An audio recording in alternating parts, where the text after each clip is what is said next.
Is this working? We're going to drag our feet and start on somebody else's time. Seriously, there's no way I can stand here and hold this thing forever. They said, Mackay goes, we're recording. Can you use the handheld? And I go, oh, where's the lapel one? She goes, oh, it doesn't work with our system. So awesome. That's, yeah, please do. Seriously. I heard earlier somebody ask if they were coming to my class today. Well, first of all, I'm not going to consider this a class. Why? Because people like Lee Stern teach the presenters class, and I'm going to violate every rule that they have because I'm literally not a teacher. But I'm going to consider this more of a discussion type of thing. There are some choices and things that we have to make. Oh yeah, thanks, Russ. He puts the camera right up here. Awesome. Why are you guys all here? That's just funny. Yeah. No, it's unfortunately. I'm guessing in a month or two this might be a CE class, but right now it's just like how to survive here. You know, how many have gone through classes on the new forms and all that kind of stuff? Okay. You know, I've been through, I don't know, 3 now. Each one is different. Each one is evolving. The first one was different than the second one. The third one, today's probably going to be a little different than the ones that I've been in. And probably going to have another refresher update before it actually goes into effect on the 17th. That's how fast things are changing. Hi, John. Yeah, you should. We go here. So this is the exit. We get the latest. Can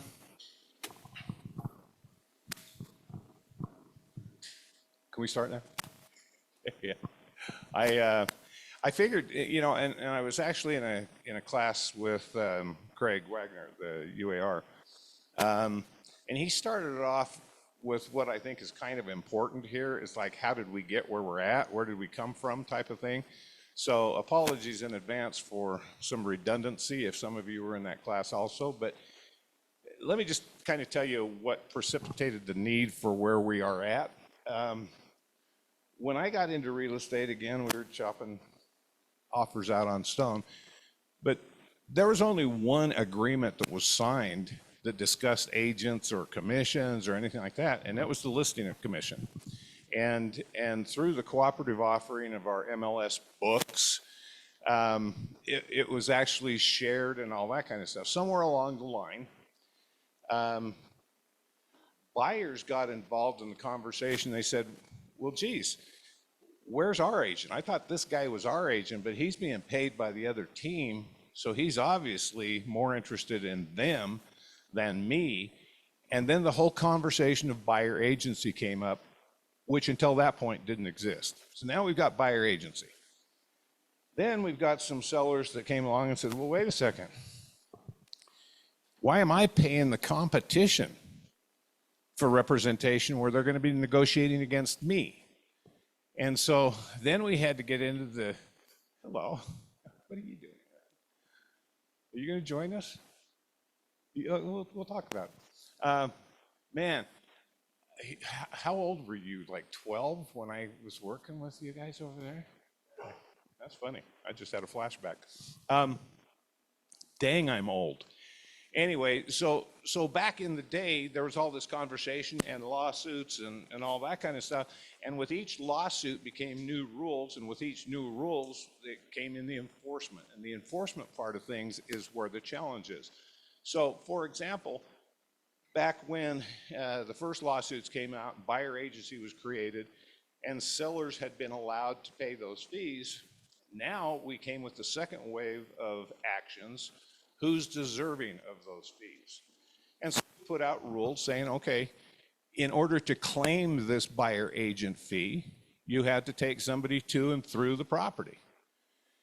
And then that didn't work out because people were taken to and through the property, but then 2 years later they buy it. Well, they certainly weren't owned. So we're going, okay, you have to be Then it became the threshold rule. If you're the one that actually took them over the threshold into the property, if they ever bought it, you would be owed the commission. Well, again, it doesn't really work out if it's a year or two now, or 6 months from now, or their situation's changed. Why should that agent that I haven't talked to forever get paid the commission? So then we came to the procuring cause.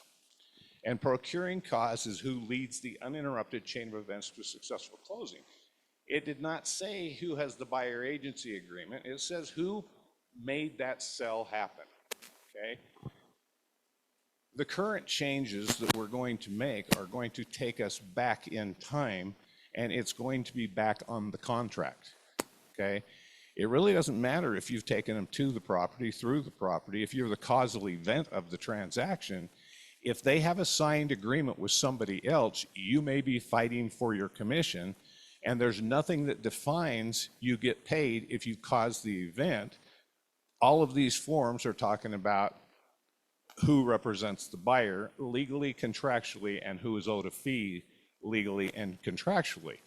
And so it's going to change, and it's really going to be interesting on the enforcement. I don't know exactly who is going to be the policeman, because right now they're going to turn in their buyer agency agreements, for example, to the title company if they hear that there's a closing, and say, here, these people have authorized you to pay my brokerage X%, but you weren't involved in the transaction. You didn't write the offer. You didn't, but you do have an agreement that says if they buy this house. So there's going to be some additional settling coming. And so when I say there's going to be some changes before the 17th, I'm sure there's going to be some changes after the 17th, and there's going to be a boatload of actions after to define the rules. So for right now is what we're talking about. Where we are now. You guys have all been trained and have been using and learned the buyer agency forms and the listing forms and all that kind of stuff. When I say that the national lawsuit never would have seen court if it were here, I believe that. Because through all of those lawsuits that changed our industry and created buyer agency and all that kind of stuff, our leadership here took it upon themselves to say, okay, here's clearly defined how it's all going to work. If I list a property, here's the total commission. You are allowing me to share it with a cooperating brokerage, okay? Couldn't be more clear. This lawsuit happened, and I found out that there are only like 13 states in the nation that have it as clearly defined as we have. And those folks in the other states are literally starting from where we were at in 1990. They are creating buyer agency. They are creating the forms. They're trying to do it. So it's not even correcting.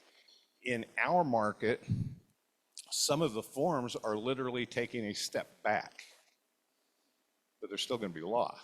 And so we're actually relearning things and all that too. The settlement. It is a settlement. Nobody won a lawsuit. There was a settlement. The settlement gave protections for people that follow rules. Some of these rules are doofy, but nonetheless. And so the Department of Justice, who's had it out for real estate and realtors and licensing professionals for years and years and years, they feel that, and this is the Department of Justice, they feel that we have a monopoly, that we are in violation of Anti-Sherman Trust Act, Sherman Antitrust Act, anti-Sherman, you know, I guess anti-Sherman is okay, so Sherman Antitrust Act. They are saying that we are guilty of price fixing and that the consumer doesn't have a fair shot to negotiate fees because we do what we do. A, I don't agree with it. B, I don't disagree with the perception that they have because of what we do. And the way we present our fees and the way we present commissions and the way we do all this does look like they don't have a choice. And so they are forcing us to have a conversation with our people that clearly define what it is they have a choice in, what choices they have to make, and how they want us to go and get more involved in their transaction whereas in the past, they didn't think that they had an opportunity to do that, okay? So that's kind of where we got here from and where we are at right now. The DOJ is constantly watching things that we're doing. And so, you know, how many know I love Facebook? Okay. Even Brooks sent me yesterday I know he's here, sent me a clip that actually was good information and everything, but I don't know where it came from, and I don't know where that person recorded it at, and I don't know if it is in compliance with Utah law and all this. So that's my biggest issue, is where you're getting your information may or may not be applicable here in the rules that we're going to get slapped for. But if we comply with the rules as defined by the settlement and we don't violate state law, we are protected from the balance of these lawsuits and the copycat lawsuits.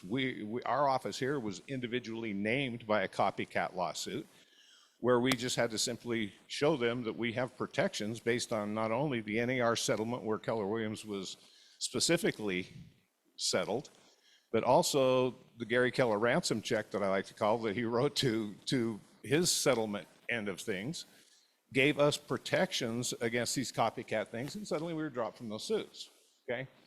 But those suits are happening. Has anybody gotten notified by any of your clients about the one that's going on? I got, my daughters got this week, hey, you bought a house in the last 3 years, you might be getting free money type thing.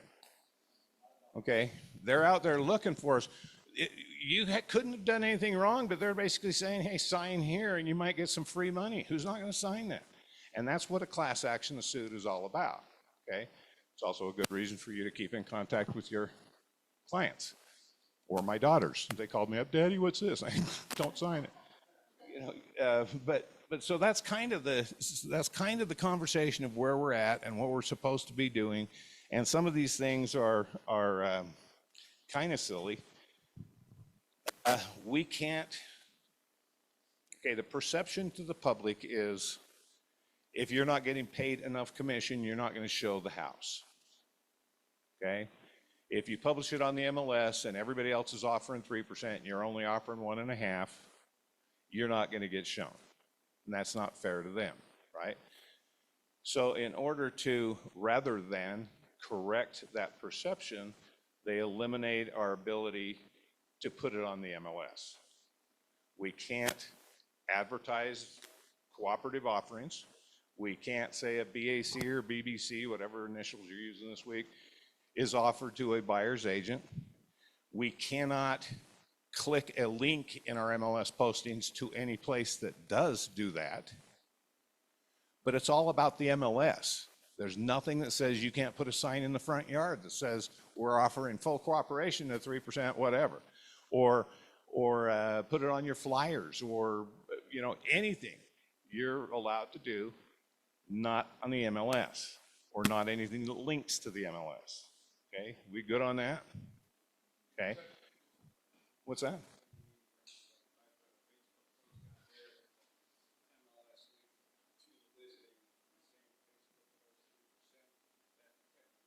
If you go on the MLS and say, get more information about this property, come to my Facebook post and put the link to your Facebook, and you've got MLS or BAC offering on there, it's not allowed. You'll be slapped. Okay? If you say, come to davefredrickson.com, which incidentally is a remarkable website, has absolutely nothing to do with me, however, but anyway, if you click over for more information about whatever, and link to that, I can't put my own listings or anything on there if it says the MLS. So we as our office are firing up our KW Salt Lake City Keller Williams Real Estate, and we're allowed to do that as long as we're not linking back. And so we're going to take your listings and all those where your sellers are offering something, we're going to put it on there, which is perfectly fine. Now, telling people how to get there is going to be, you know, a different story. So prepare to have some conversations, folks. I asked Brooke yesterday, let me ask you guys, you watch this. In the last year and a half, 2 years, curious, how many of you have done a transaction where to this moment you've not talked to the other agent. You guys are remarkable. Because I have that same conversation in the classes at the board, and I guarantee it's 50% or better. Okay? That's frustrating. Our entire organization was founded on the principle, and like I said before, some of my very best friends I met on the other side of a real estate transaction, and to cut off that communication is doing not only you and your future a disservice, but your transactions a disservice. I mean, you want that emotion, right? Anyway, so there you go, Brooke. We got a half dozen in here. Brooke was floored. But that truly is becoming the norm. It's not going to be the norm anymore. You're going to have to pick up the phone. You're going to have to talk to some people. And that's a good thing, I think, from the settlement thing. Listing agents who are used to putting it on the MLS and waiting for the offers to appear are probably going to have a couple of steps before that. Like, are you going to cooperate? Are your sellers offering something? And, you know, you're going to have those conversations. So be prepared for an influx of phone calls, okay? How are you going to deal with them is the question. Are you going to, you know, hi, this is Dave. I'm sorry, I'm not available. Go to my website, davefredrickson.com. We'll tell you anything about. We're a cooperative brokerage, you know, whatever. It's not being published through the MLS to get there perfectly legal, okay? Or you can have the conversation, which you probably should be doing anyway. You know, hey, what are your buyers looking for? What are your sellers looking for? You know, how can we make this work? What's a win-win look like? You know, and all those kind of things, which are going to make you better agents anyway. But anyway, going through the forms. Well, we'll go through the basics of the forms, but I really want to have a conversation more on the presentation of the forms. The forms that have changed, first of all, for those of you that have current listings or current buyers under contract that may or may not close by the 17th, and certainly those that will not close by the 17th, you need to make an addendum to your agreements. The agreements you have in place right now, the standard buyer broker agreement and the exclusive right to sell agreement has some options in there, or has some directives between the parties of what you were supposed to do.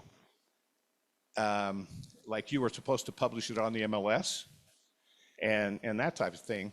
But it authorizes you to offer a brokerage fee, a buyer agent commission, which you're no longer allowed to do. So technically, unless you amend that form, there's a question on it being enforceable. And so if you want your contracts that are currently under or listed enforceable, you need to amend those agreements you have. Rather than cancel them, enter into new agreements, they've provided us, voila, an addendum to each one of those documents, which literally puts the correct language in place of the language that we are no longer allowed to use. Okay, this one's the exclusive right to sell agreement. The exclusive right to sell agreement we're going to talk about in a minute, but this basically separates out, okay, a lot of times, not a lot of times, there's been many times, you guys have filled out your exclusive right to sell agreement and put 3 at the top and 3 at the bottom, okay? Not knowing that the 3 is the cumulative and the 3 at the bottom is what you're offering out. And my conversation is, generally speaking, you're going to do this for free because they agreed to pay 3 and you agreed to give it away, okay? Well, apparently that conversation was happening a lot more than just here, because now they've made it simple for us. The one at the top is you. It's the listing brokerage, not to be shared. That's where your fee is coming from. The second blank down here is how much they are authorizing you to share with a buyer's agent, okay? Authorizing you, not requiring you to, but authorizing you to, okay? And there's going to be some conversations we're going to have in just a minute about what you think are the best practices, or what do you want to do with that line and all this, but this is the correcting. It's all it does is correct the previous form. Yeah.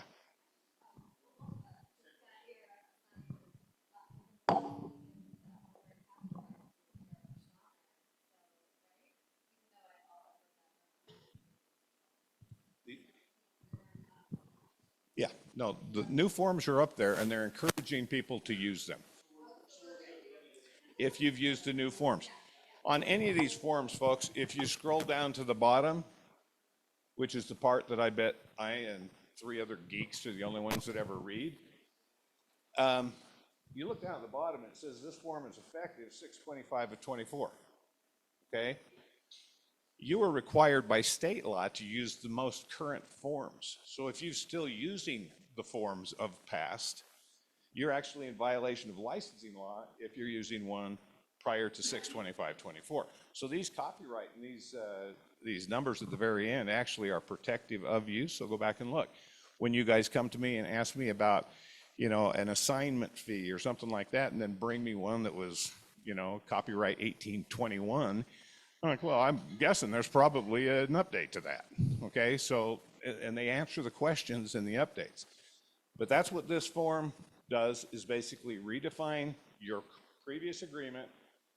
And it also says that in the event the company agrees in a written compensation agreement to a buyer's brokerage, that fee can't exceed this line here. The whole idea of the settlement was sellers said that they didn't know what their bottom line net was going to be because the agents were being secretive on not only who represented who, but who was paying what. Okay? One of the rules, obviously, is whatever your buyer agency agreement. We'll talk about that. Well, let's talk about that in a minute. Anyway, so there's the addendum. Did somebody go? Oh, yeah. God. I thought my bird feeder went off again. Yeah.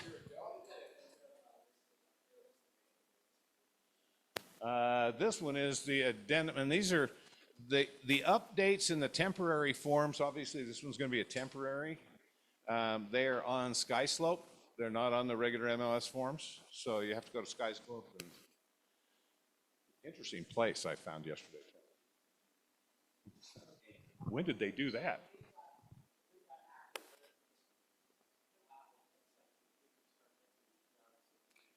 It's preferred to do it now. Because technically, if you don't do them now and you have a delay and it slides past the 17th, you're trying to close on something that's an unenforceable contract. Okay, so it's encouraged to do that. Yeah.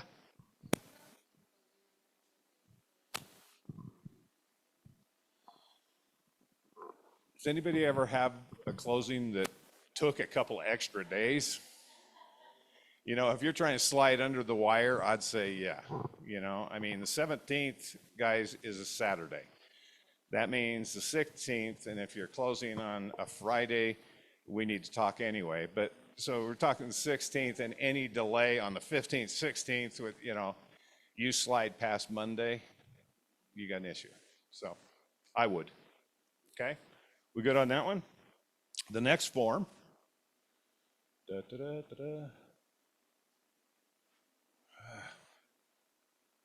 I can't even roll a mouse right.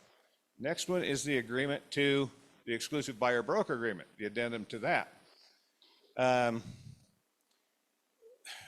Once again, we've agreed to accept satisfaction of brokerage by a third party. If the seller's brokerage and or the property owner is compensating the company on a property acquired by the buyer, then the compensation paid to the company by the seller's brokerage and or property owner shall satisfy the buyer's obligation for the brokerage fee shown above, provided the compensation is equal to the brokerage fee. If they're offering 2 and you've got an agreement that says 3, technically your buyer can be asked for the additional 1. Okay, nothing's changed there. The company may not accept total compensation from any source that is greater than the brokerage fee. Your buyer agency agreements define the maximum that you're going to be able to receive as a result of that transaction. It doesn't matter if your buyer is willing to pay you 2 and the seller is willing to pay you 2. If you've got an agreement that says 3, you're only getting 3. Okay? We have had in the past some people that will put 0 on there and actually add an addendum that says buyers will never be responsible for paying. okay? It's a good marketing thing, and it's an agreement that's easier to get signed. I'm not committing to anything that's totally against the rules and you can't do it anymore, okay? And so you have to create something, and that amount is, again, based on our value proposition conversation that we've had over the last couple of days. You're going to sit down with the buyer and you're going to basically say, my services are going to be X and here's why, and talk to them about what you do to get paid the money that you get paid, okay? And articulating the value proposition is something that is second nature to a lot of agents and is totally unfamiliar ground to some others, okay? But at the end of the day, a lot of agents have been sending over in DocuSign, in order for us to go look for your house, click here and your signature will magically appear in every place. And they haven't been explaining what you do, why you do it, what they're obligated for. That's just the document that stands in the way of their new home, okay? That was the basis for the lawsuit. And I know none of us do that. But in other states, they didn't even have the form to discuss with people. And so I get where the lawsuit happened and how it rolled across the United States. There shouldn't be, if you've been doing your job, much change in your business if you've been doing it correctly, okay? There was a big scare when this thing first came out. People are going, oh my gosh, now I can't do open houses, what do I do? And I've got to have an agreement signed before I go show houses, and how am I going to do this? And why I want to develop the relationship, and you've got all of those, whoa, okay? Well, theoretically, as I said before, you've got an agreement with the lockbox company that says you're only going to open that box up to access the property for clients. So you already had the agreement that you were supposed to enter into an agreement prior to accessing that box. So have you been doing it correctly? The new rule change is no real change, it's just enforcing what you should have already been doing, right?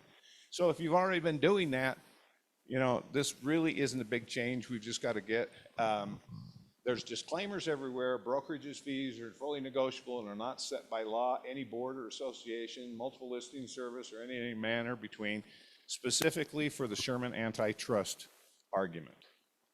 Okay, if, and I kind of did a little sideways there going on Facebook, but the DOJ is looking for reasons, as they have forever, to slap and dismantle our industry, much like they did the travel industry and all that kind of stuff. So we see these changes and we're going, oh, okay, I know the workaround. You know, we can't put it in the MLS anymore, so in the remarks, I'm going to go, great, 3-bedroom, 100% finished, okay?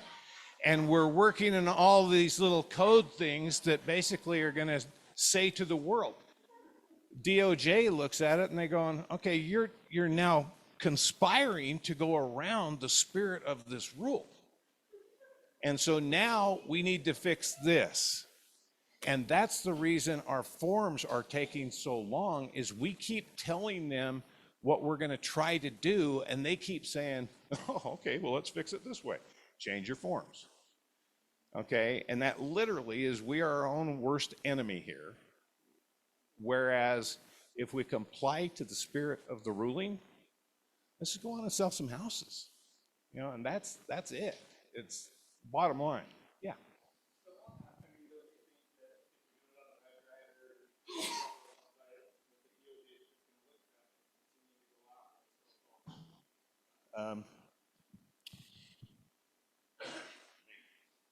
They're going to look for a reason one way or the other anyway.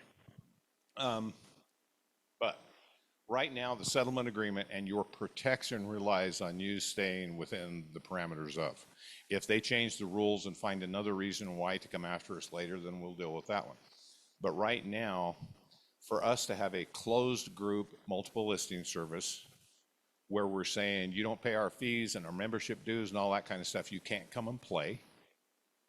And then We've got people going on training videos and saying, "Oh, you stand firm at your 6%, and then offer 3 or 2.5," and literally teaching agents how to conspire without the consumer's ability to negotiate. It does look exactly like they're saying that it is. Okay. But yeah, I mean, right now, if I'm not sharing, if I'm KW Salt Lake and we've got Miller and Company back here and we've got 2 separate websites and they are not linked together, and I share with my people what I'm doing on mine and they share what they're doing on theirs, that's fine. I can log over. We're not conspiring. But when the only access place for a composite MLS or repository of listings is a pay to use, stick with our fees, we only play with our group, and you don't get a choice. Otherwise, if you don't offer this, nobody will show your house type of organization, they're going to continue to slap us.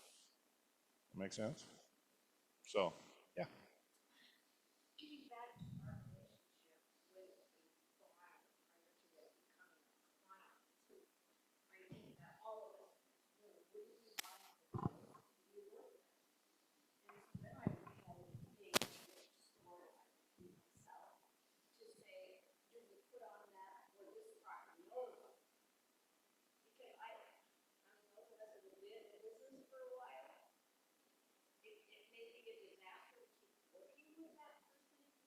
No, come on.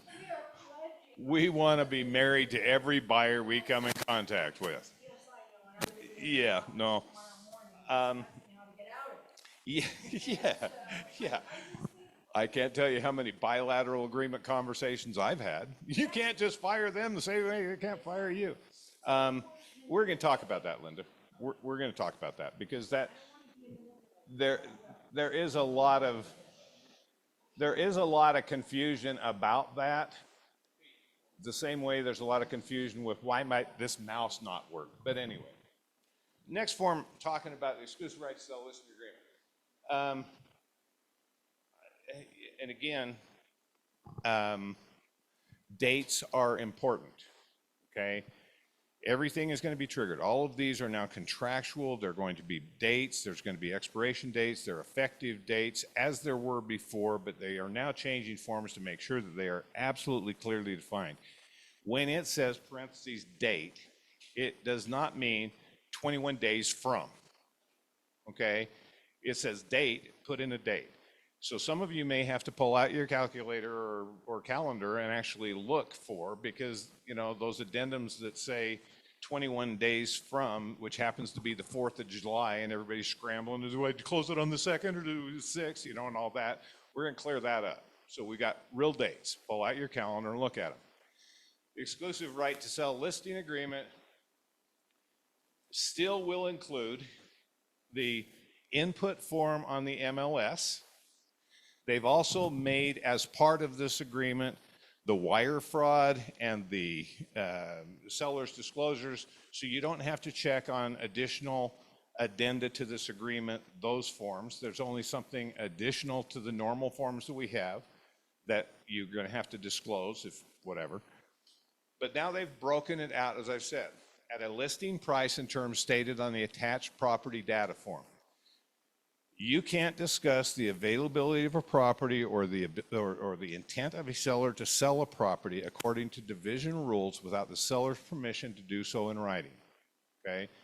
So when I ask jokingly how many of you have pocket listings, I want no one's hand to go up, because a pocket listing basically is I know somebody that will sell, but you don't have an agreement, and if you say, yeah, I know somebody, you're technically violating state law. Okay? Further, it's not going on the MLS. We've already got a buyer lined up or whatever, great. So you've got the exclusive right to sell agreement. Where are you quoting the price? Because the only authorization that the seller gives you to quote a price is on the data input form of the MLS. That's the only place they can say $750,000. And if you're saying 750 and you haven't turned in a signed input form, violation of state law, okay? So now they are basically putting these forms together to help you not violate state law. So they're being very specific. Seller hereby grants to the company the exclusive right to sell, lease, or exchange the property owned by seller and is described as address at the listing price and terms stated on the attached property data form, okay? You can add an addendum if you wanted something, you know, or something else that says, or other such price and terms to which the seller may be agree in writing. With all the court stuff I do, folks, I still can't tell you if an email or a text message is good or bad. But I do know it's expensive to debate in court. In writing means in writing. In writing means signed. In writing does not mean text message. In writing does not necessarily mean email, okay? Because they're always questioning whether or not it came from that email address or if they actually received it. In writing proves and makes it an enforceable contract, okay? Brokerage compensation, as we talked about before. First section, 2.1, is your fee, not the combined fee between both, the listing brokerage fee, okay? So where do you guys put 3 and 3 before? Now you can put 3 and 3 or 2 and 2 or, you know, whatever the number is, but now you're right, okay? The brokerage fee, unless otherwise agreed to in writing by the seller and company, shall be due and payable upon the seller's proceeds. If a purchase the day of recording of the closing documents, nothing there has changed. 2.2 is authorization to offer compensation to buyer's brokerage. The company is authorized to advertise or otherwise communicate that the seller and the company is offering to pay a commission to a buyer's brokerage in an amount up to X of the gross acquisition price. Now we don't have that whole gross and net conversation. It's defined gross acquisition price. Brokerage fees are fully negotiable and are not set by law, you know, and disclaimer. I want to have a conversation here about this. Compensation agreement between company and buyer's brokerage. In the event the company agrees in a written compensation agreement to pay a buyer's brokerage, the seller agrees that the payment amount will be added to the brokerage fee up here. So if you go 3% up here, and you go $1, Russ, down here, and you can say, okay, let me just ask you. Linda and I had a conversation this morning. Russ and I have had a conversation. Brooke and I talk all the time. Okay. What is in best interest of our seller? What are we going to talk to our sellers about here? Okay. What's that? Pay the buyer's agent. Okay. We can't share it on the MLS, but you're authorizing me to tell the buyer's agent you are willing to have 3%, 2%, whatever. We're willing to offer that. Okay. How many agree with that? Okay. Who's on the other team? Everybody's going, no, God, I don't.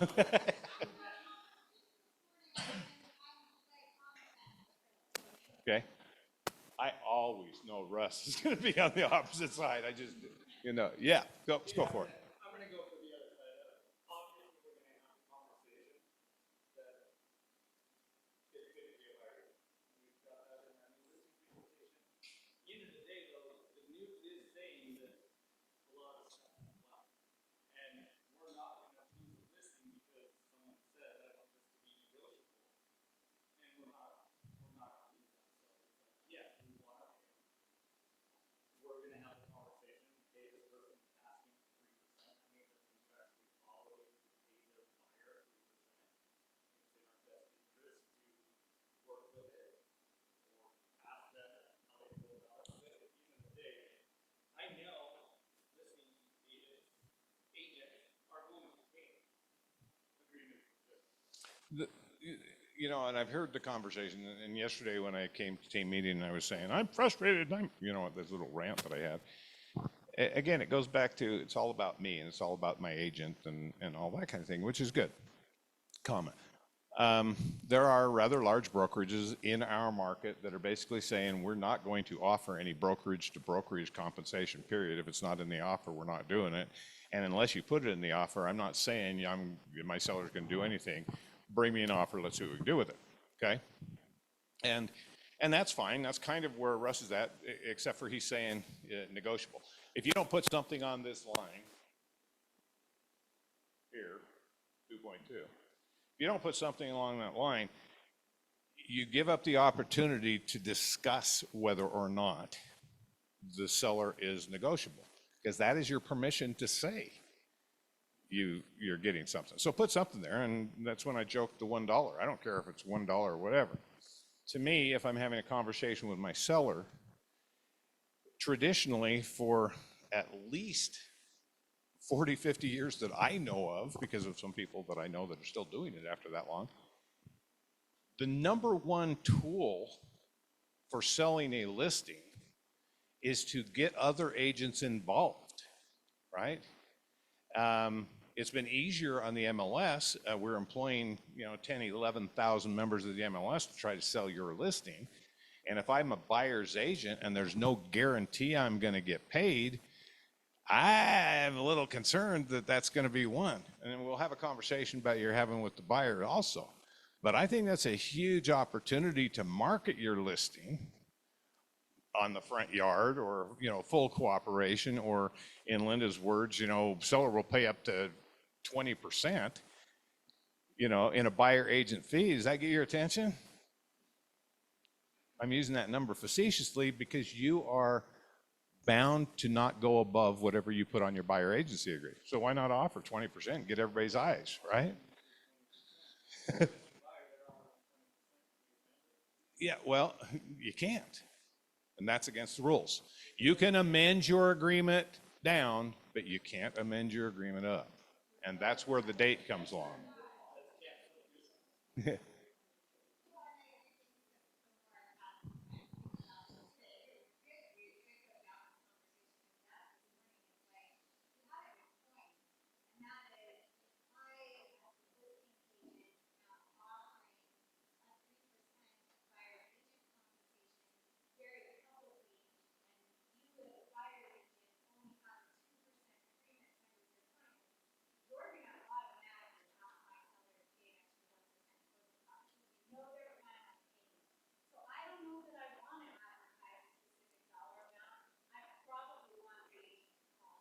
Absolutely, and that's what Russ's point was. If I give up the farm and say, hey, we're going to pay a 3% BAC, and you've got a 2% agreement, the only thing that now is you're going to get your full 2%, and my seller has 1%.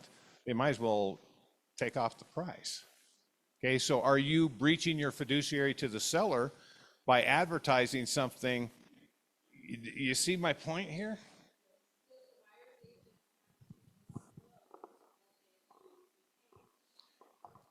If you want the protection of the settlement, you probably would not want to go above. But yes, at some point in time, the question is, who's going to be the policeman? And right now, the conversation is you might have to turn something over to the title company. At some point in time, you may have to submit a buyer agency agreement with your offer. They're still working out the details on that.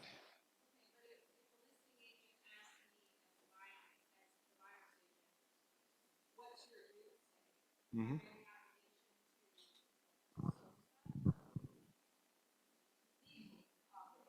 Legal obligation. I have not seen a legal form that would require you to divulge anything about your personal contract with your client to an outside party. As a matter of fact, that might be a breach of confidentiality of that agreement. But now I'm talking like an attorney, which I am not one.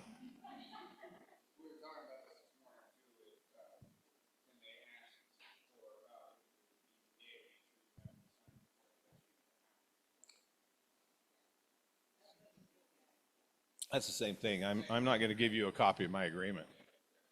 They can ask. There's nothing wrong with them asking. And once again, there might be a problem with you showing. And these are confidential agreements. Has anybody in here ever reviewed the the loan documents on your seller's mortgage? Yeah, oh, God, Brooke. No, no, you haven't. He's talking facetiously. Yeah. No, I don't review other people's contracts, and while it might be nice of you to give me things and I can poke around, but to advise on them is something different. And if you were to send me your buyer agency agreement for my interpretation of my seller's obligation based on your agreement, probably sticking my what's it out. Okay? I was going to say something really tacky. Yeah.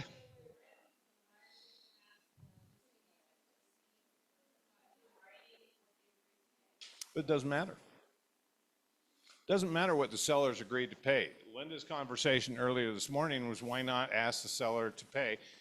Part of my listing presentation for years and years and years has been, Mr. and Mrs. Seller, let me explain. The majority of agents out there, they're in this to make money and all this kind of thing. And we want to involve and motivate 11,000 agents to show your property. Law of averages says the more showings we get, the better chance we get an offer.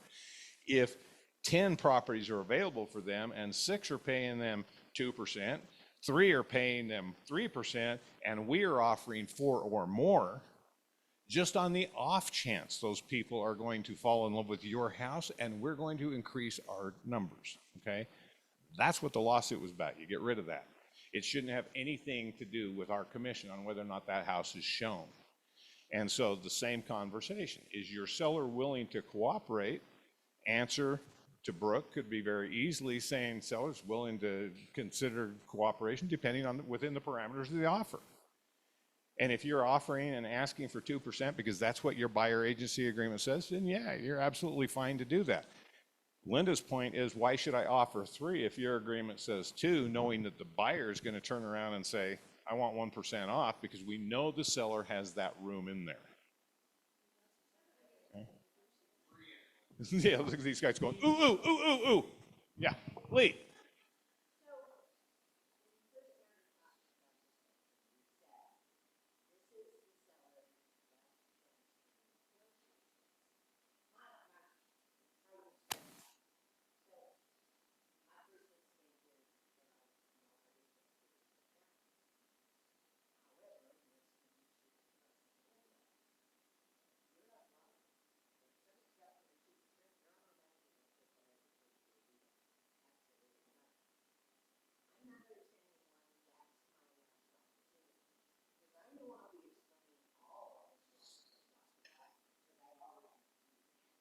Um,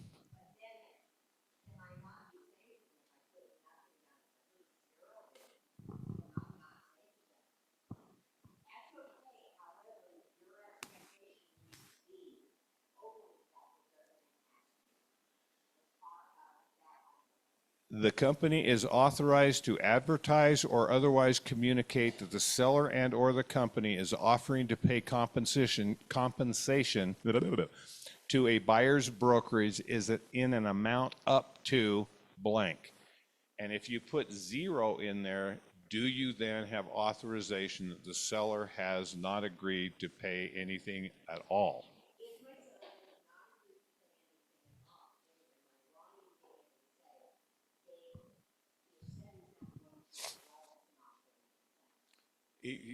Okay, and I don't know that I'd want to necessarily say, Dave, he said 0, but the seller would like to, like Brooke's conversation that we were having yesterday, the seller is willing to cooperate within the parameters of an offer. If it's within the parameters of the offer and they attach the payment of commission addendum that we're going to have, which has to be included with an offer if you expect to be paid, then it's within the parameters of the offer. I can ask up to whatever my buyer agency agreement says, right? My question is,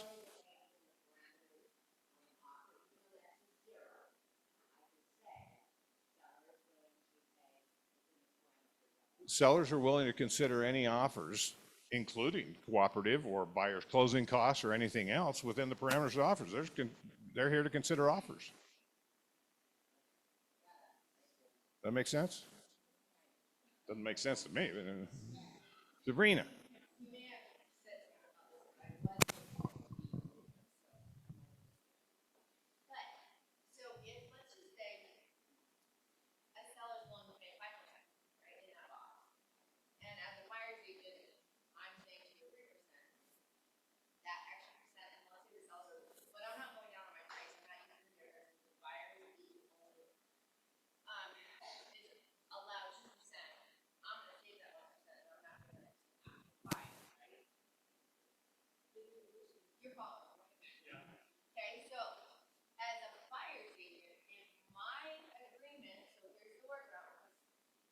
The workaround.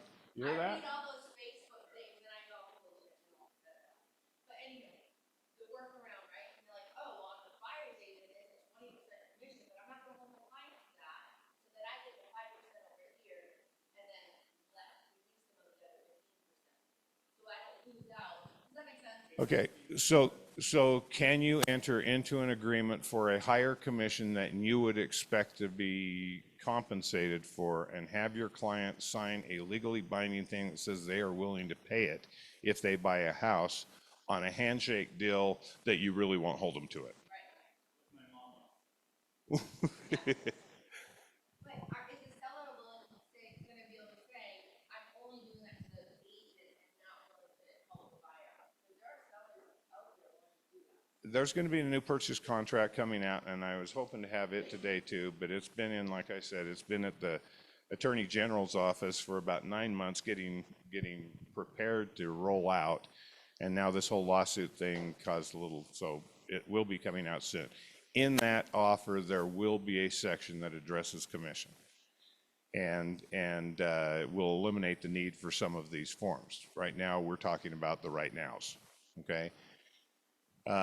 If you enter into any contract that you don't feel is representing the true good faith, contractual agreement, I would question whether or not that is enforceable also, okay? So if you're asking if I can enter into a 20% commission so I can take advantage of the 5 knowing that I'm not gonna, that's not what the contract says, and I would guess it's not gonna be held up in court.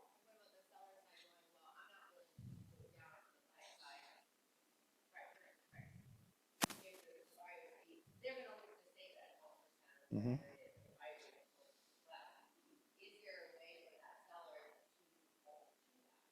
Well, there's nothing in here that says, I mean, if you were, for example, if you were gonna say, and guys, I don't wanna be the Sherman antitrust guy here, but if I were going to say my services for my listing side of things are worth 3%, and I put 3 up here, I'm getting paid 3%, doesn't matter what happens on the rest of it, right?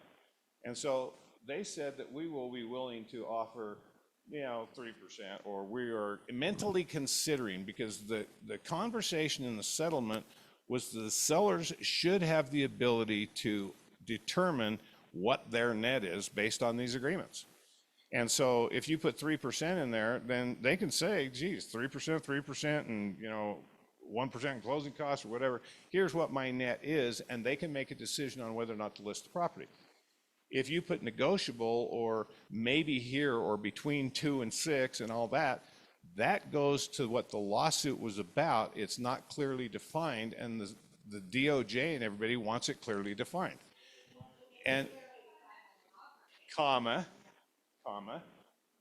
but if here it says that you are agreeing to, they are agreeing to allow you to offer, and you can then call up and say, yeah, they're cool with 3%. If you want to do that, great, you can put 3% on there. If you want to put 0 on there, my only question is whether or not you can say, yes, they are willing to cooperate. And that one hasn't been defined yet, but it can be defined if you write the offer and attach that addendum saying that you're going to be paying it. Does that make sense? But that's limited by your buyer-broker agreement. Can we do another addendum that says, fees are going up and this is going down? This is supposed to be a clearing. Is everybody totally clear now? Yeah. Yeah, John.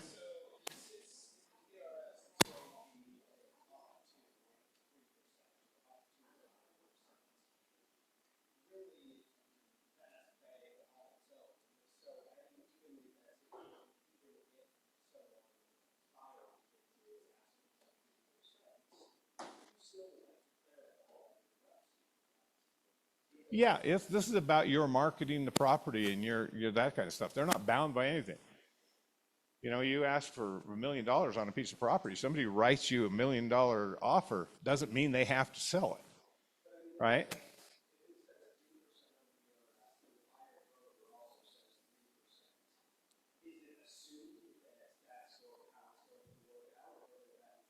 You would both turn in those agreements to the title company to prepare the HUDs, and then you verify the do the HUDs.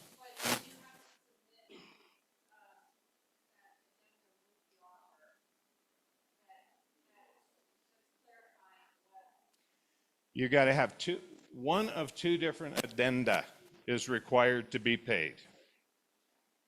One of two different addenda. One is the real estate brokerage payment addendum to the real estate purchase contract, where it specifies this is an agreement between buyer and seller where the buyer has made an offer to the seller and is asking the seller to pay his buyer agent commission in the amount of X. Okay? That's submitted if you're expecting the seller to pay that commission. Okay? Yeah. If that's there. Okay?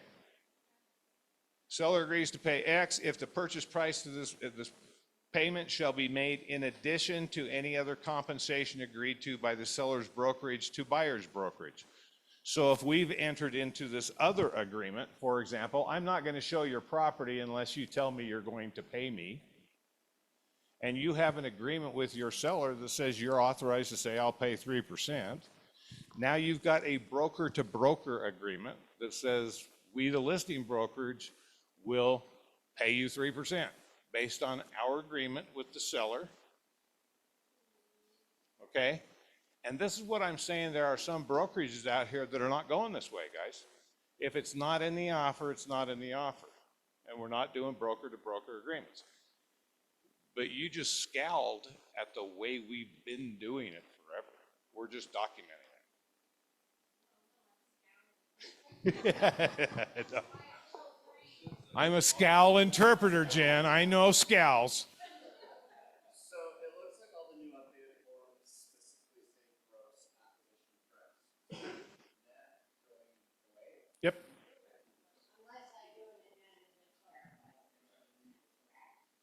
Now, everything right now on the new forms is gross. Yeah. I personally don't think people should be paid a commission on money that my seller's not getting. And so, yeah, but that is right now automatically gross. Okay? Yeah.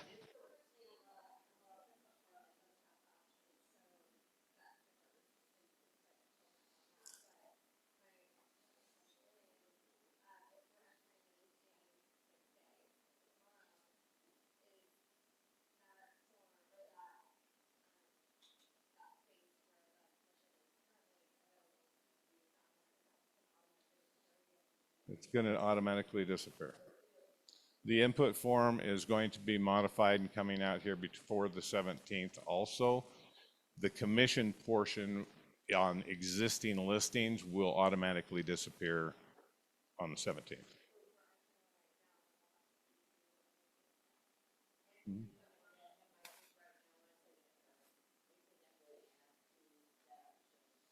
Yeah, and there are some MLSs. Park City's already gotten rid of all the cooperative offerings.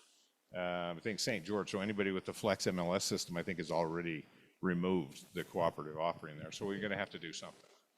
See, okay, and this is kind of where Linda and I had the conversation this morning, because there are brokerages out there that do not allow you, for example, to do mobile homes, okay? Which the division loves those people, but I'm just saying, okay?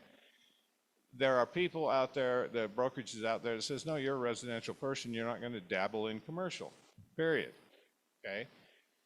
I've always tried to, you guys do the business, and you know if you can handle the business, and if you don't know how to handle the business, you're going to reach out to somebody who doesn't know how to handle the business, but I don't want to say this is how you're going to do business. It's your business, okay? There are companies right now in our market that are saying, this is the way we do business. Your interpretation does not matter, okay? All I'm saying is I'm not going to make a definitive saying we're not going to offer by a broker-to-broker compensation, because that might be something that you guys are comfortable doing. This is the way we've always been doing it, okay? The only difference is we have to do it on a different form than on the MLS, but this is the way we've always been doing it. If we're not going to do it that way, as some companies say, then we're going to put no, we're not putting it across the MLS. We're not going to offer it, whatever. You bring me an offer and my seller will consider that offer, but you give up an opportunity to market to some real estate agents. And do you want to do that? Because I truly think that that's the best tool we've got. But that's a business decision you guys have to make, not me. And I will support you in any way you do it. I'm just saying we need to have some conversations. We need to have conversations with our sellers saying, here are the pros and cons, your call.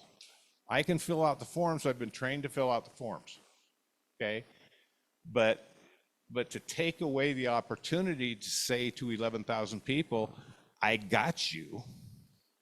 If you're representing a buyer, come over and show the property, is a concern to me. To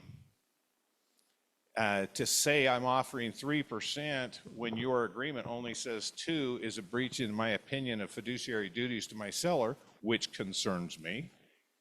And so, however you do it, just get the verbiage down, okay? And buyer agency agreements the same way. The next one, this is a compensation agreement on a buyer agent. This is a broker to broker agreement. Come on, you bugger, you. When we're getting a new microphone, we might want to talk about a mouse. Okay. Exclusive buyer broker agreement. Oh my gosh, we've got to have an agreement before we let somebody into the open house, and I've got to show. Okay, you should have an agreement with anybody anyway.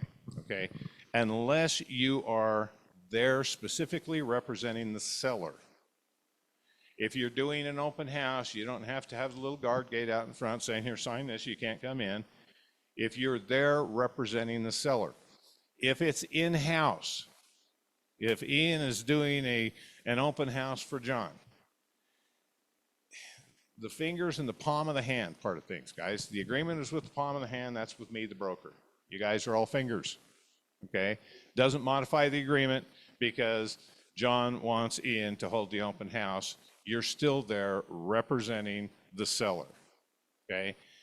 This will possibly permanently end your questions of saying, can I hold an open house for Coldwell Banker? Can I do the one for South Valley or something like that, okay?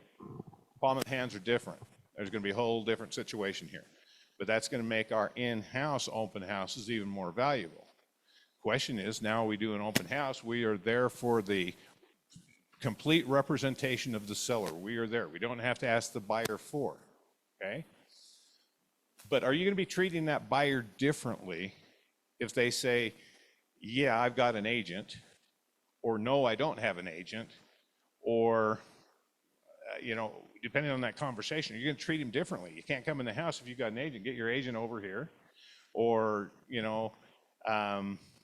geez, I want to do this unrepresented, and you know that it's Ian's listing, and John, are you going to treat him the same way, knowing that there's not going to be a guarantee that you're going to be paid, or he's, you need to work all that stuff out so we don't have problems later.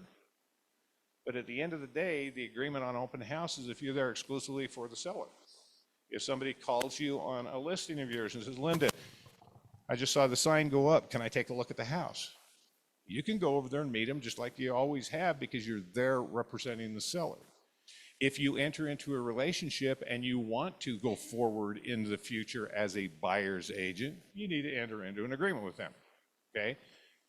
I'm not saying you have to marry them. You can say this agreement's for one day. You can agree that this agreement's for one property or for one county or whatever. But this agreement to go out and show properties where you do not represent exclusively the seller is required, okay? Now the flood of questions will come. Yeah.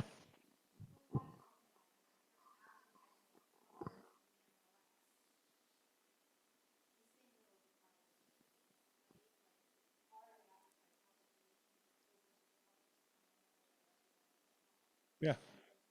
Yeah, you just can't do the commission thing. You just can't put the BAC and all that. But you can invite everybody over there and have a sign in the front yard that says BAC. Yeah.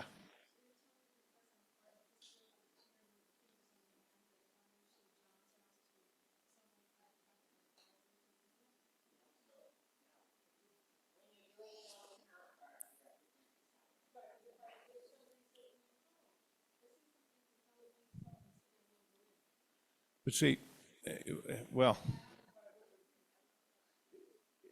unless you have an agreement with the seller. Our agreements with the seller, the listing agreement basically says that I'm listing it with John or an appointee.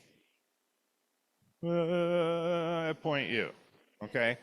And so that's what I'm saying. But if you go over there and show it to these people and that house is not the one, but you strike up a conversation and you want to go look at other houses, you are no longer representing that seller. Now you need an agreement. Okay? Technically, nothing's changed there either. Questions? Yeah?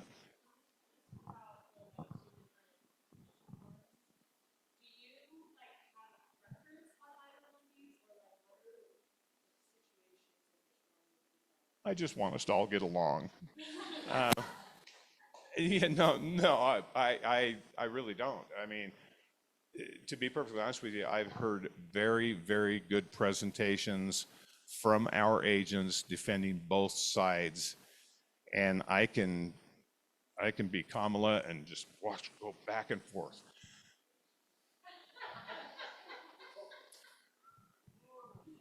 Yeah, yeah. I'm just saying. I mean, I can get both sides of it. I think the presentation is huge, guys, and here's the conversation. Excuse me. This is a buyer agency agreement. It's going to say the duration of the agreement. It's going to say that you have the right to enter into an agreement, Mr. Buyer, with other agents on buyer agency agreements, as long as your agreement with them doesn't conflict with this. People are going, what?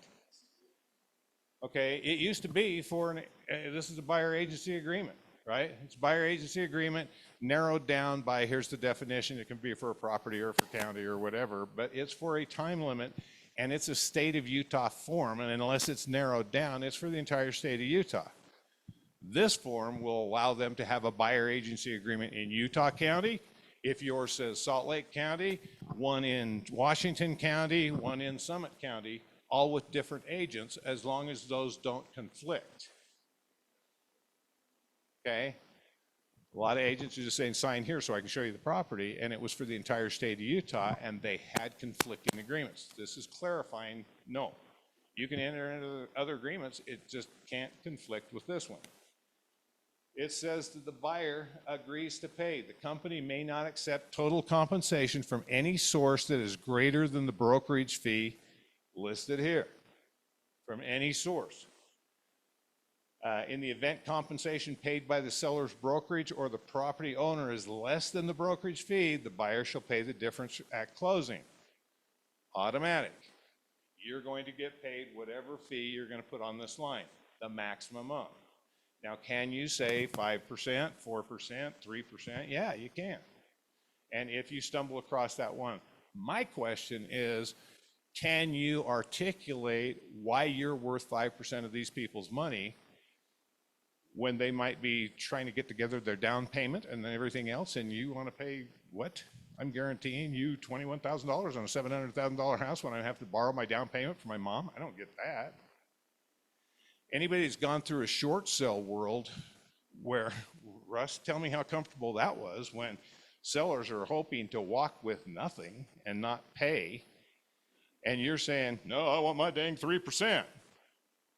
Okay? You're getting 3% of the sales price and they're walking with nothing. That's an uncomfortable conversation. Then it was all done because of the contracts. Now we're putting it in their face. We're getting paid 3%. Can we come down? Yes. Can we go up? No. So here's how much it's going to be. Mr. and Mrs. Seller, Mr. and Mrs. Buyer, we hope to get it from the selling brokerage or seller, but at the end of the day, that's what this agreement is here. Yeah. Because the lawsuit said you can't go up.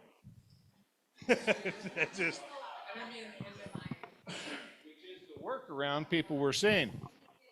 I've got a 2% thing. I'm comfortable telling my buyer I'm worth $1.50. Okay? I'm worth at least that in gas money alone. Okay? So sign this here and I'll say $1.50. But now I'm going to go out and I'm trying to get the seller to pay 3% or something like that. No, I'm bound at $1.50 because that's the agreement with my buyer. If I say 3%, that's all fine. Everybody's all happy with that. But how do you articulate his commitment to that 3%? And that's your value proposition conversation that I keep hounding you. You can handle it. Nate proved he can handle it. Most of us can handle it. The ones of us that are scared to handle it probably need to work on it. Okay?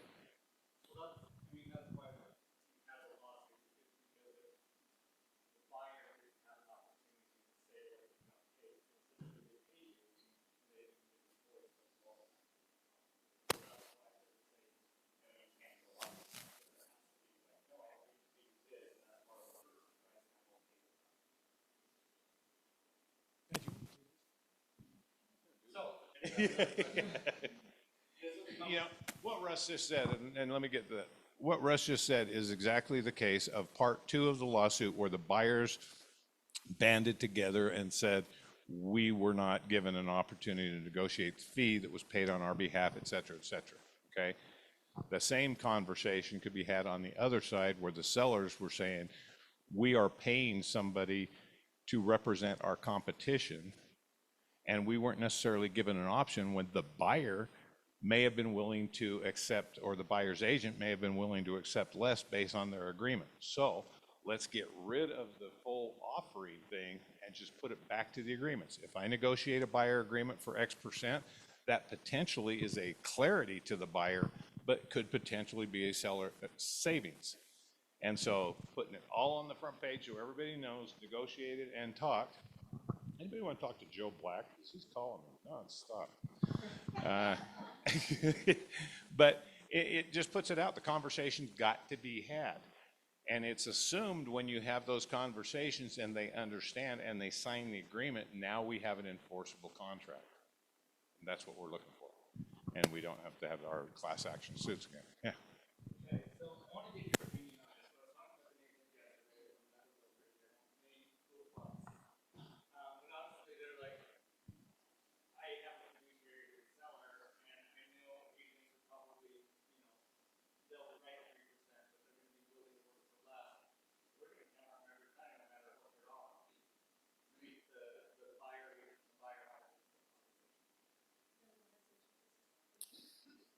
That's one business model. so, I mean, it's just, Yeah, I'm not saying that, I don't know that that's not illegal. I'm not sure that that's not, but thought about. it's going to come down where we may get stuck on price, the buyers agree to 2% or 3%. What do we do in that situation to remain a fiduciary and not let the compensation get in the way when the seller, so let's say the agent, when the seller digs in and says, I'm not paying the buyer agent, the buyer loves it, loves the home, and they're a first time home buyer that, you know, dug underneath the couch for insurance money. So they literally don't have a home business anymore. I mean, it was just, how do we not breach fiduciary? What about when the seller won't pay for the new roof and the buyer doesn't have enough money to pay for the new roof and they've looked in the thing and it needs a dang new roof? Yeah, but it's, I don't stand in the way of that. I really don't. Well, but take it personally out that it's not Russ, it's a term of the agreement. It is a term of the agreement. And I will say this, and this is probably the only broker you'll ever, my commissions never stood in the way of a transaction, folks. I've done freebies before, and if it fits, I'm not going to stand in the way. So am I setting you up for commissionectomies? Possibly, but maybe I'm setting you up to learn workarounds. Not work around the agreement, in case anybody's listening, but negotiating contracts and that stuff. I mean, a negotiations class might be appropriate. We had a call with an agent this morning saying, is it okay if I loan the money to put on a new roof so we can get this closed because the buyer doesn't have it and whatever. My first thought was I see our agents do remodeling and be reimbursed on closing and do all of these things to be reimbursed on closing. What's the difference between that and a roof? And do I want you to get into the lending business? Absolutely not. But at the end of the day, there's people looking for ways to get around. No, it's not going to be a comfortable conversation saying, I'm sorry. I would do it for nothing, but my broker's a jerk and he won't. Okay, we need to come up with a contractual agreement that you knew was potentially happening. And you might even have a conversation with them, Mr. and Mrs. Buyer. Right? You know, we're going to put 3% on here so I can go out and look at all the properties. If you want to put down 2% or 1% or zero, that's entirely fine.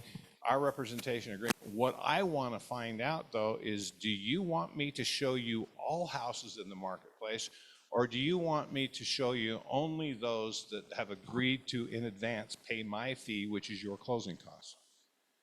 And you should probably have that conversation with them.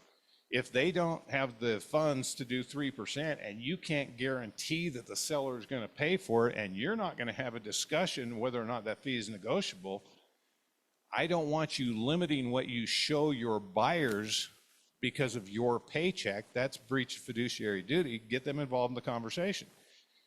You know, do you only want me to show you the ones that will pay me and lessen your closing costs? That's fine. I'll just put it on an addendum here. I only want you to show me houses that you know, whatever.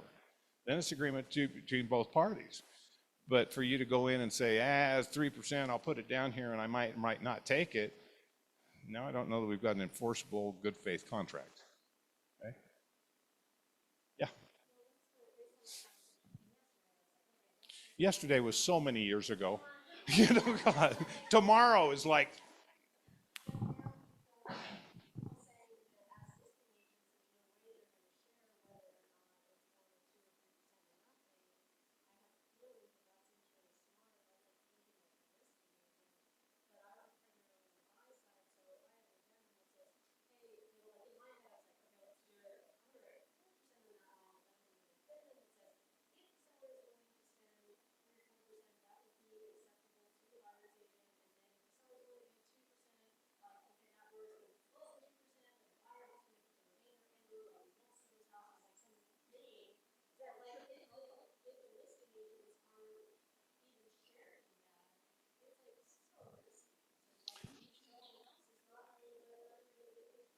but see the difference here, and that's the case.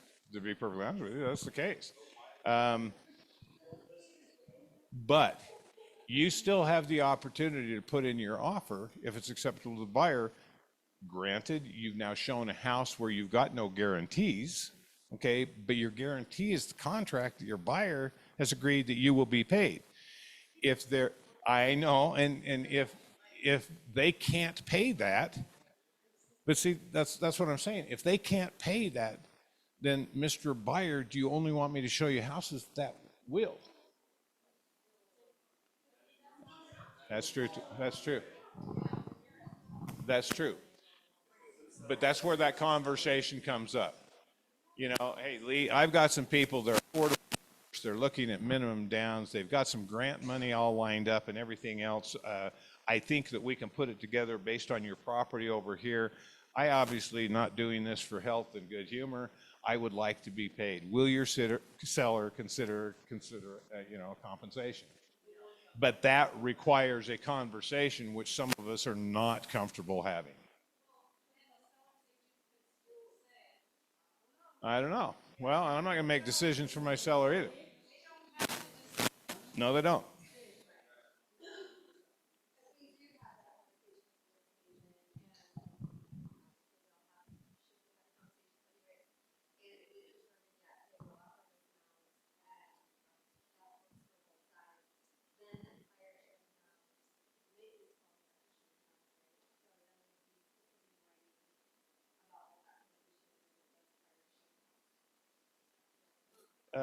Shad was just over here. Yeah, probably. And here's how I would handle that. Okay. Anybody in here besides my commercial guys over here sell commercial properties? That's a good time. Okay, so you call up an agent who's not been a member of the MLS, has no cooperation agreement, has no, you know, not bound by the code of ethics or anything else. Not that they're all scabs, but you call up and basically say, I've got some people that are interested in the property over here on State Street, and I saw you've got a sign on there, will you cooperate? And you have that conversation. If they say yes, then you send over an agreement for them, a broker escrow instructions or whatever.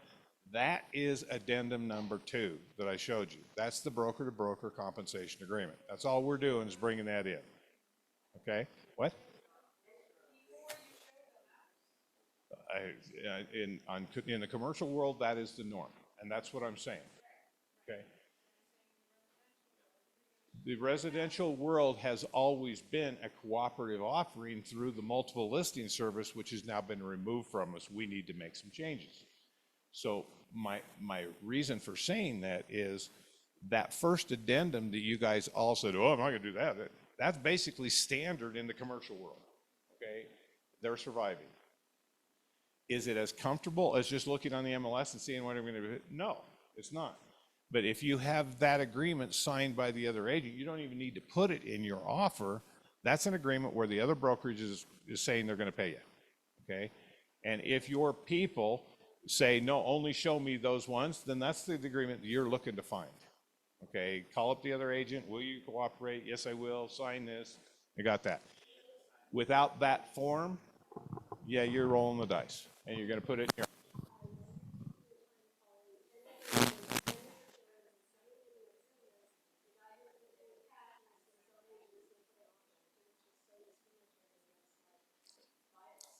We play in the same mud puddle, Annie. I'm just saying. We deal with people who can't compete with a cash buyer, you know, and that's who I've worked with for 30 years since I was also at Miller and Company. I literally have worked with affordable 80% or less of median income type buyers that can't compete in this market. These changes ain't helping my people. Okay, I get it. Yeah.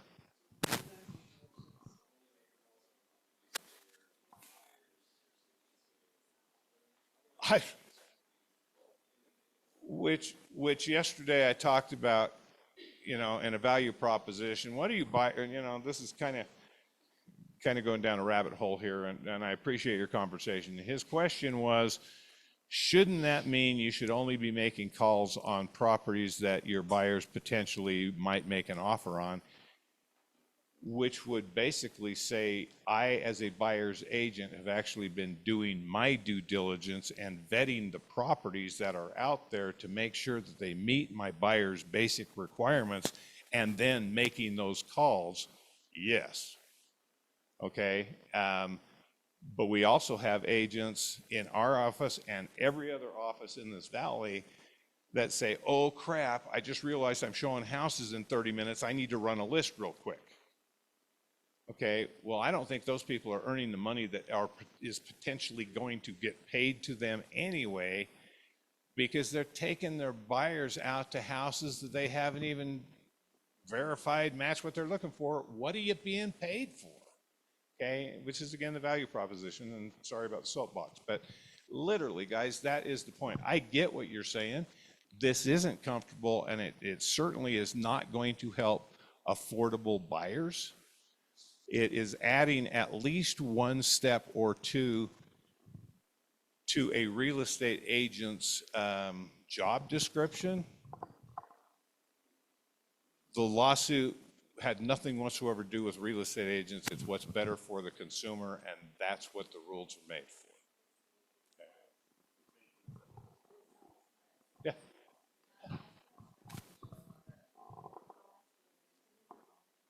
Yeah, there is that second form that was on there is on there. If you go to the Sky Slope form, it's on there. The broker to broker escrow instructions. No, not on the MLS forms. They got rid of it, but this one is the one that replaced it, and it's on Sky Slope.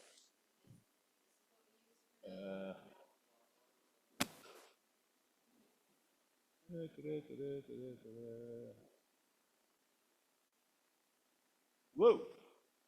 God, gotta love this form here. This mouse is killing me.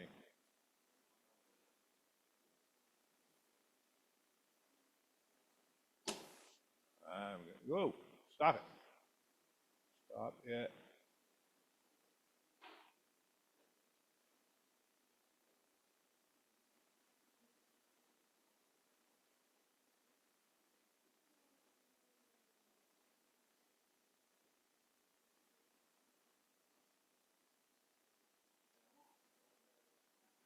That one. Signed by the seller's brokerage and buyer's brokerage. If you look at the forms you're using, folks, and check the signature lines, if it's between buyer and seller, they can't adjust your commission. Buyer and seller can't agree to what you've agreed to be paid. You have to be involved in that conversation. So if it's adjusting your commission in any way, shape, or form, it's going to have to require your signature, my signature, something like that. So always go to the signature line, who it's being signed for. This one is being signed by the brokerages, so that's a broker-to-broker agreement. If it's in the REPSI, it's got signature lines for buyer and seller, but they can't adjust your commission unless it's a term of the contract. It's not, you know, if I've got an agreement with my buyer at 3%, this is going to go rabbit hole here, I'm just telling you. I've got a buyer with my, an agreement with my buyer at 3%, and the seller says I'm only going to pay 2. That doesn't modify my agreement with my buyer. I still have 3. It just basically says 2 is coming from the seller, and now you're going to make a difference. That's what that buyer agreement says. Now, whether or not you accept that or amend your offer to say I waive it, that's up to you. Okay, but buyer and seller can't agree you're going to take 2. Okay. So.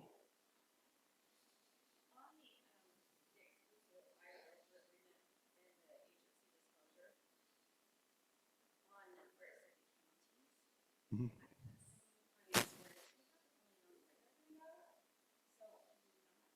Yeah.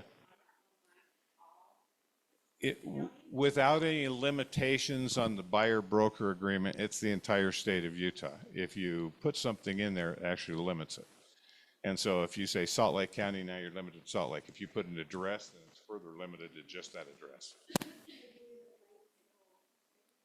What? Yeah. Yep.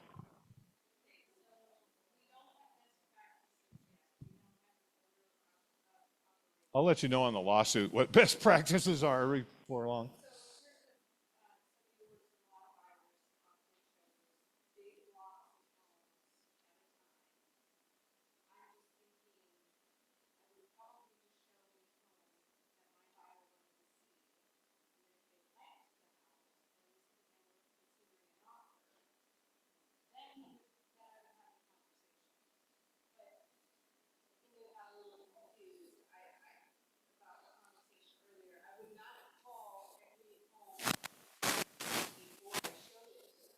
No, okay.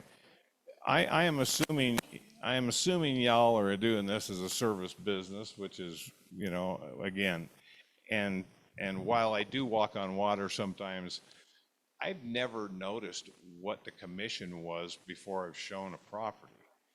You know, and there were actually MLSs that would allow you to filter your search results based on the amount of the offering and I thought that's absolutely counter to what it is we're supposed to be doing. Okay. I don't know that the fact that it's published should make any difference in how you go about your looking at properties and all that kind of stuff. Now you've got your selections set, you'd probably want to make those calls because that's going to affect how you write the offer. You've got an agreement with your buyer to go out and look at properties based on their wants and needs and dreams and all that kind of stuff, and you go and pull a list on the MLS of those things. You now don't have the opportunity to filter that list based on what you will be paid, which is probably a better thing anyway, because it shouldn't be about you, it should be about them. Now you've got your decision set, you go out and show houses and they say, oh, 1, 2, and 3. Yeah, now I'm gonna make a call. You know, hey, we've gone out and shown properties and you've made my final decision set. My buyers don't have a lot of extra money. We have an agreement to pay. Will your seller consider? So I know how to write my offer. That's an easier conversation to me. What's that?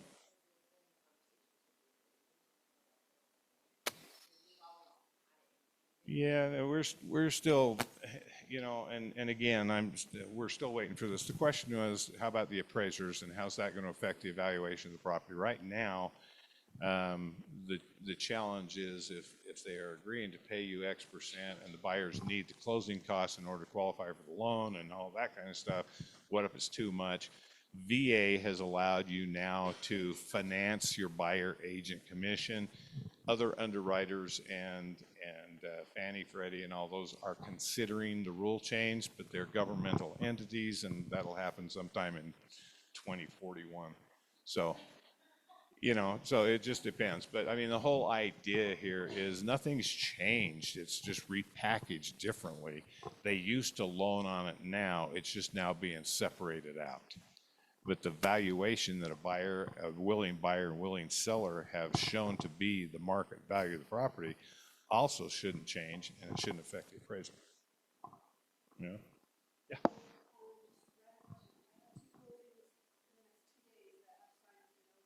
Get them and deposit the check. Okay. Yeah. No. If it was a closing in the next couple of days, I would. But if you're questioning the 17th and stuff, then yeah, I probably.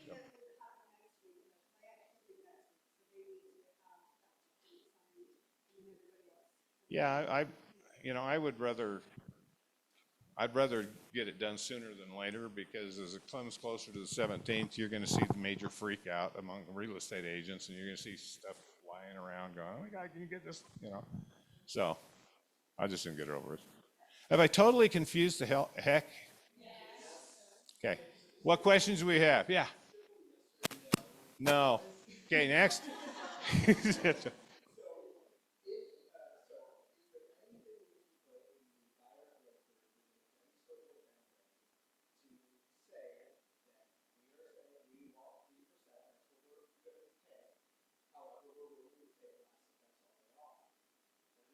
You can put an addendum to the buyer broker agreement that says under certain situations you may accept less.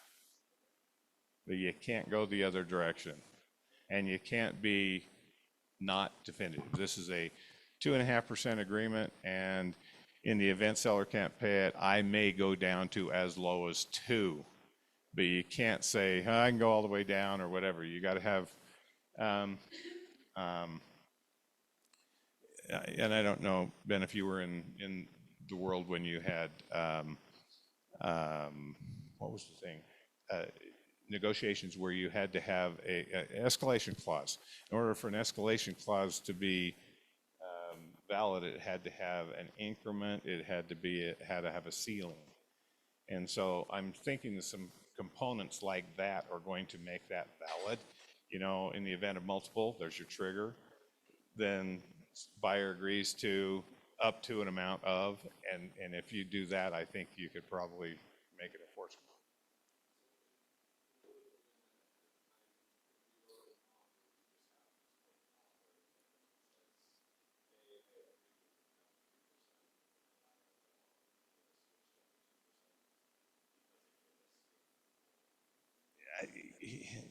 Now you're getting pretty specific, and that's getting a little, Mr. and Mrs. Seller or Mr. Buyer, based on what I've explained to you that I do, I think my fee is pretty fair. And if, we want to take it down to the thing, I say 3%, 1% goes to my broker, 1% is what I put back into my business. If I didn't pay that, then I'd go out of business. And 1% is what I feed my family with. How much of my kids' food money do you want? The rest of this stuff is non-negotiable. And so at some point in time, if I have that conversation with my buyer and I determine this is how much I get paid and this is how I get paid, and he can internalize, I'm just not trying to, get you or whatever, I can follow that up with, but I'm a human being, and my commission is not going to stand in the way of your transaction. I want you to get this house. And a lot of times I will say, for example, my broker's a complete asshole. He's not going to give you a nickel, but maybe I can talk him into a commission reduction if I can get something in value. Do you have any friends that may be interested in buying? And look for some referrals that way. But just to say unilaterally, I'm going to take a hit, it kind of takes away the good faith part of a contract. And that kind of scares me, but I don't know until we go to court, which is my ultimate goal, is to not go to court, so, yeah.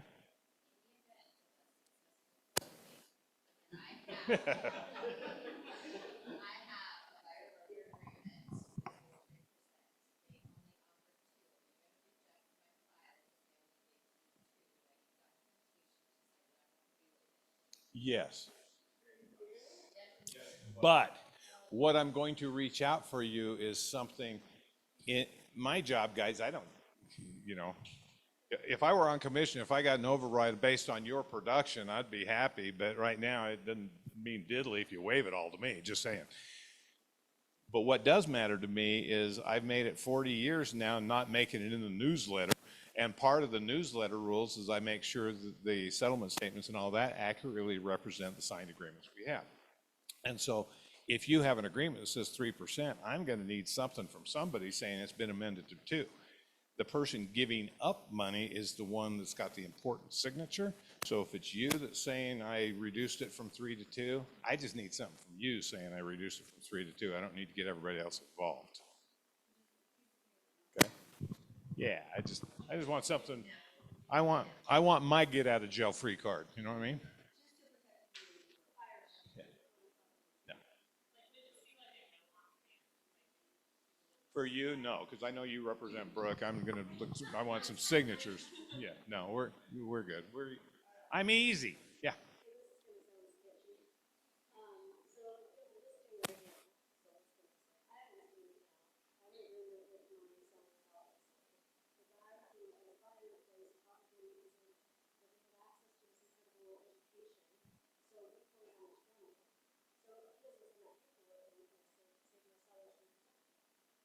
Probably.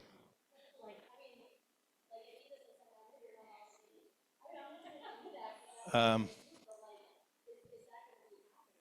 with, and again, not trying to take the emotion out of it. And a lot of times you guys bring me problems, and the first thing I ask is who's on the other side, because I want to do, I want to have a conversation with human. And then it falls back to what is in writing and what's enforceable. And all the court stuff I do, I've kind of got a pretty good handle on what's enforceable. Yesterday, for example, John had a transaction where the buyers felt that they needed a little bit, they felt that they were misled to the condition of a property, but they had made an offer subject to their due diligence and all that. And then they got over there and they saw some things they didn't like. And so they canceled, but on the cancellation agreement, it says we're canceling, but we want the seller to pay us $5,000 because we wasted our time doing this and this and this. Okay? Well, I'm going, well, that'd be awesome, but show me anything that says that there's any liability. We're just talking about your people. Where any liability,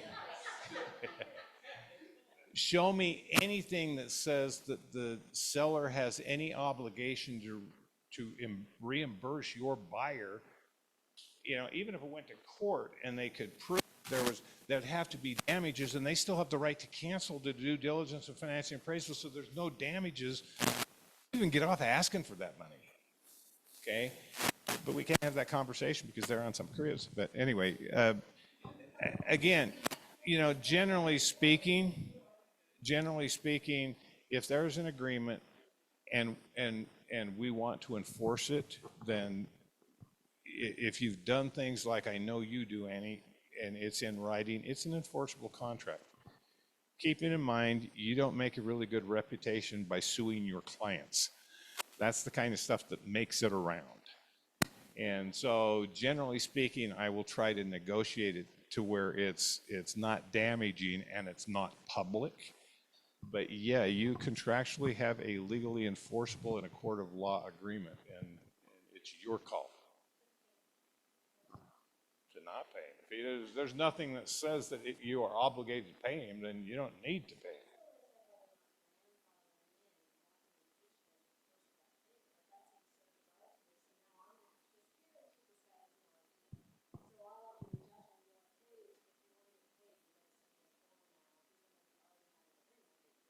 If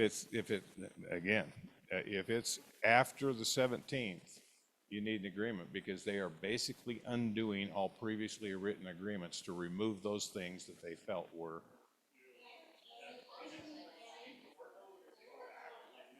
We're talking the DOJ and the AG's office that did this settlement. It's not us. Yeah, well, I don't want to be the poster child. What else we got? Lee.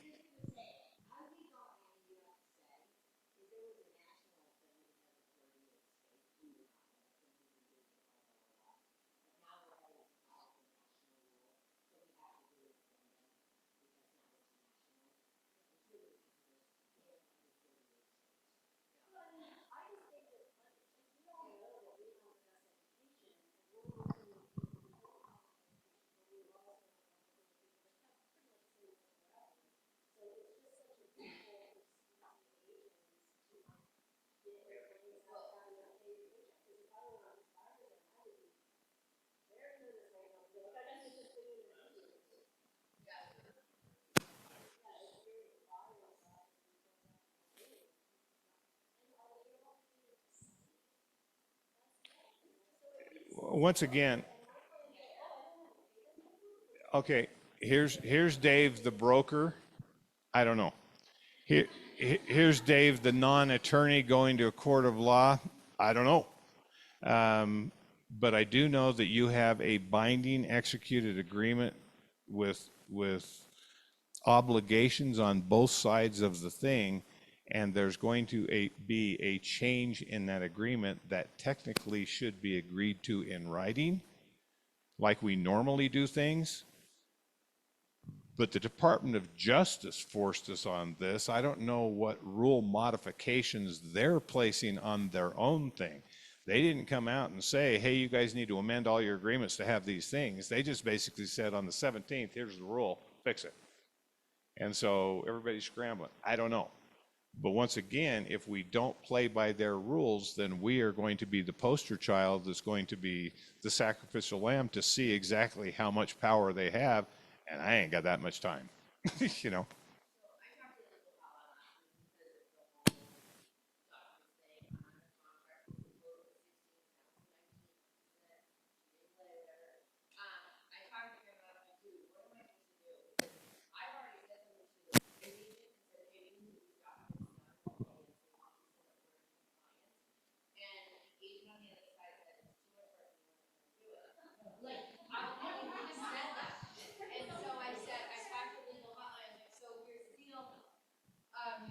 I don't want to be made an example of, and I don't want to be pulled into this lawsuit because of this reason. Can I force them to sign these documents? Since we all know the whole thing is that they're gonna pay it through title at the closing, and he said, yes, if he doesn't do it, I can do the work. But yeah, he's literally open said he wasn't gonna do it. I'm the south side.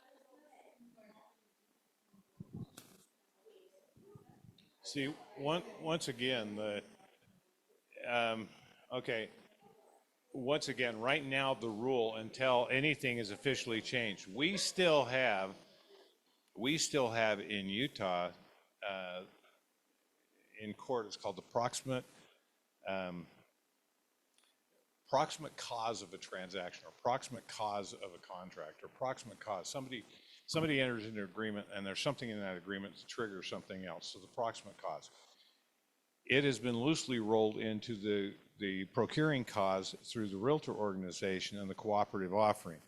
Somebody changing their mind on what they would pay you may not be an issue with the seller, but it very definitely is the issue with current rules between broker and broker, and that's where you are offered money now if you're the causal event of the transaction. So I think you're enforceable that way, but I'm not an attorney. Disclaimer.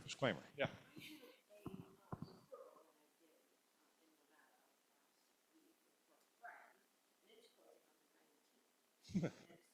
God, we ought to have this happen all the time. Look at all the transactions that are happening right around.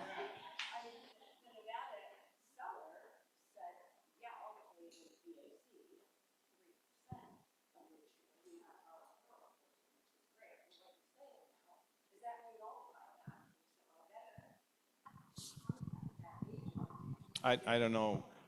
I don't know what protections they have set up in Nevada. Yeah.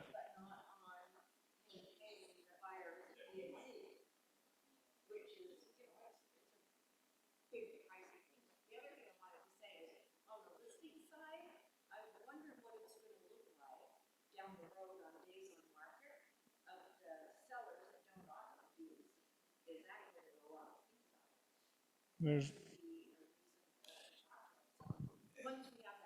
and, and once again, it will be interesting to me, and it will also be frustrating to me, because that would actually prove the court case that we are purposely not showing properties because we weren't getting paid or enough, you know? Yeah. What's that? Yeah. Yeah.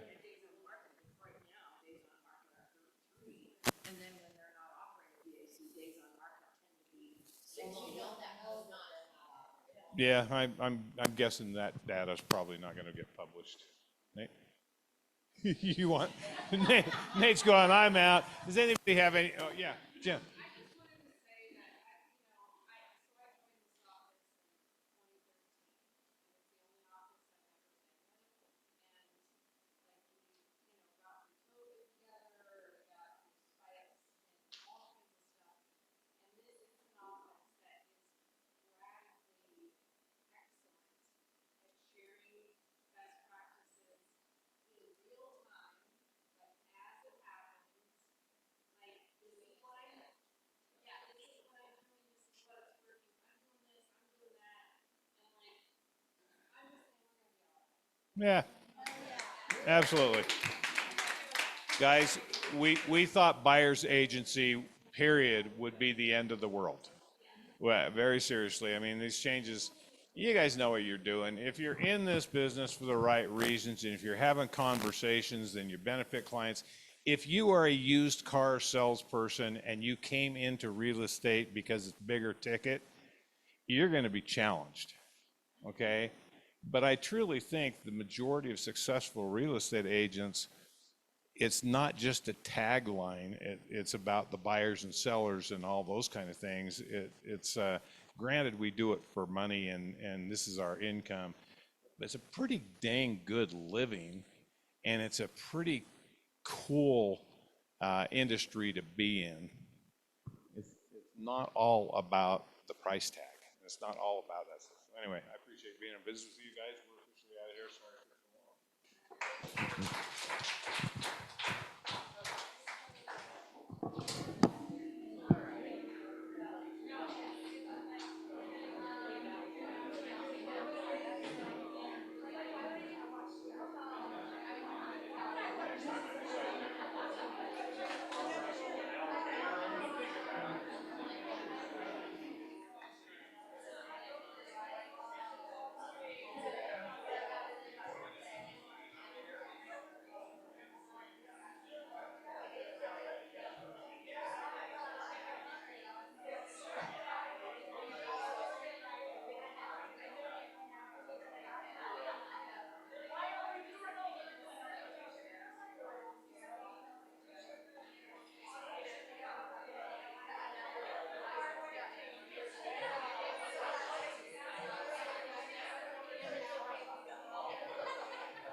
Meet in your office, I promise it won't even take 10 minutes.